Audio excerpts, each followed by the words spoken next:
Commission সেই 24-এর নির্বাচনকে বৈধ দেওয়ার সাহস পায় কি করে? কালে কালে এমন এক ফ্যাসিস্ট রূপে আবির্ভূত হয়েছে যা গত 15 বছর ধরে আমরা প্রত্যক্ষ করেছি। গ্রেপ্তার ছাড়া যদি বাইরে বের হয় তাহলে জনতা কিন্তু তাদেরকে ছাড় দেবে না। তাদের সিদ্ধান্তের কারণে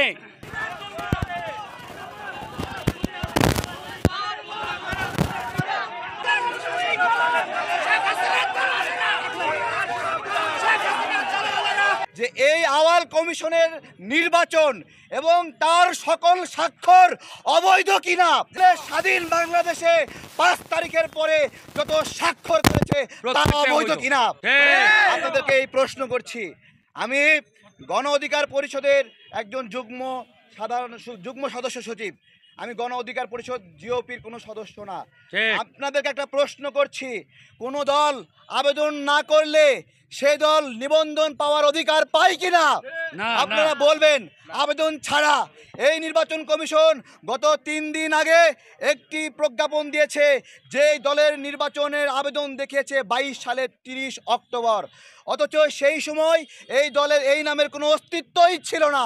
যাওয়ার আগেও এই শয়তানিগুলো করেছে এই নির্বাচন কমিশনার। আমাদের স্পষ্ট কথা, আমরা এদেরকে কাউকে এখান থেকে বের হতে দেব না। কেউ বের হতে পারবে না। এই সচিব আমলা থেকে সবাই দেশের সঙ্গে বেইজ্জতি করেছে, গাদ্দারি করেছে।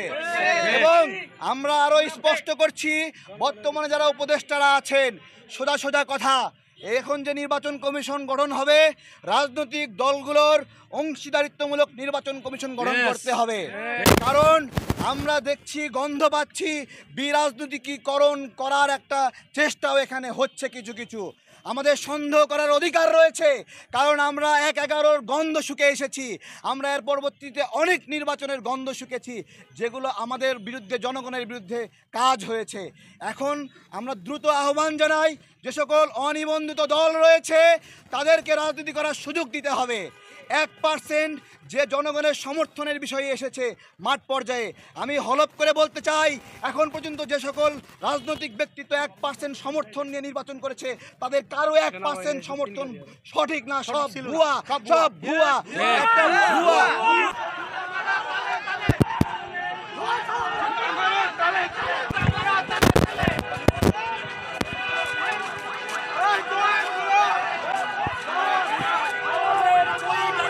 তাদের অবৈধ নির্বাচনের কারণে খুনি হাসিনা বাংলাদেশে একটি গণহত্যা চালিয়েছে।